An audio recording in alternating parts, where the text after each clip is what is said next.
कंठी शोभे वासुकी हार. आलो परत एकदा सांगतो. मृत्तिकेचं लिंग करतात, कोणी कणकीचं लिंग करतं, कोणी शेणाचं लिंग करतं, कोणी भस्माचं लिंग करतं, कोणी गुळाचं, कोणी फळाचं, कोणी लोण्याचं पण लिंग आहे, कोणी भाताचं लिंग करतं. म्हणून महादेवाची अन्नपूजा करतात. ज्याचा संकल्प असेल ना त्यांनी अन्नपूजा करावी. पांढरा शुभ्र पाण्यामध्ये भिजून भगवान शंकराला अभिषेक केल्यानंतर पूर्ण पिंडीला ते लेपन करावा, तो पूर्ण कपडा. आणि भात शिजवलेला पण चांगला असावा, रेट शिजवलेला. आणि बहुतेक तर आमचं सगळे देवा करता वस्तू वेगळ्याच असतात. आणि अन्नपूजा करावी. त्याच्यामध्ये घडलं तर मोती, पोळं, रत्न, सुवर्ण त्या भातामध्ये मिसळावं. आणि सुंदर नागडोळे वगैरे करून पिवळ्या. आणि भगवान शंकराला 108 कमीत कमी बेलाचं पान व्हावं. मनातला संकल्प पूर्ण देते होतो. पार्वती शिवाय महादेव. म्हणून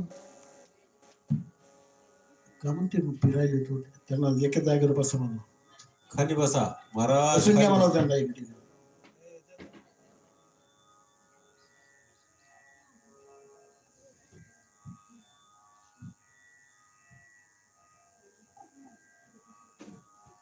काय म्हणतो मी, याप्रमाणे लिंग करावं. आलं लक्षात? होत म्हणा की. आणि जर गडबडीमध्ये प्रवासामध्ये असलात तुम्ही, प्रवासात, आणि तुमचं जर लिंग पूजा रोज नित्य नेम आहे लिंगाचं, नाहीच तुम्हाला काहीच मिळालं नाही, कणिक मिळाली नाही, माती मिळाली नाही, भस्म मिळालं नाही, फूल मिळालं नाही, गुळ नाही, लोणी नाही, भात नाही, काहीच नाही, मग सगळ्यात सोपं काय,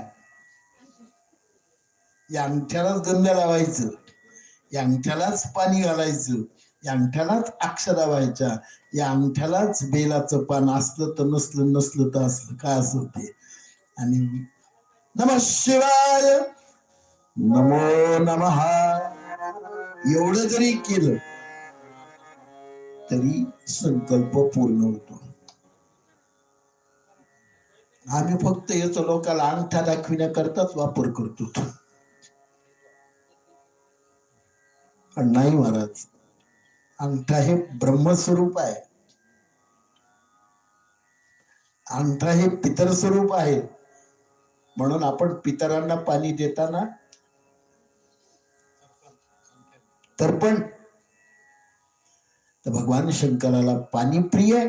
पण भगवान शंकराची उपासना या हेतूने तुम्ही जर केली तर मनातला कोणताही असतो संकल्प असेल तो पूर्ण होईल.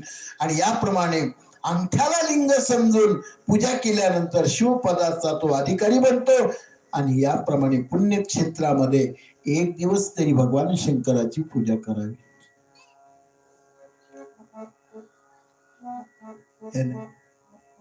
तस्यामृतस्तमुत्पन्नं मात्रां देवेशं प्राणिनोऽस्मिन् भुवस्थले बुद्ध्योरत्ता हि लोकेषु त्रिष्वपि प्रतियत्ततां भविष्यामि तथा नान्यं मन एको व्रतो वयम्. म्हणून तीर्थक्षेत्रामध्ये गेल्यानंतर मनुष्यानं स्नान करावं, दान करावं, पुण्य करावं, जप करावा. म्हणून 12 ज्योतिर्लिंग आहेत. 12 ज्योतिर्लिंगामध्ये प्रत्येकी जसं असेल त्या स्थितीमध्ये जाऊन आहे त्या विधीने भगवान शंकराची उपासना करावी. 12 ज्योतिर्लिंग आपल्याला पुढे येणार आहे. काय होईल, तीर्थक्षेत्रामध्ये गेल्यानंतर, महादेवाची उपासना केल्यानंतर, स्नान दिल्यानंतर, दान केल्यानंतर, जपजाप्य केल्यानंतर तीर्थयात्रा कराव्यात. कशा करता,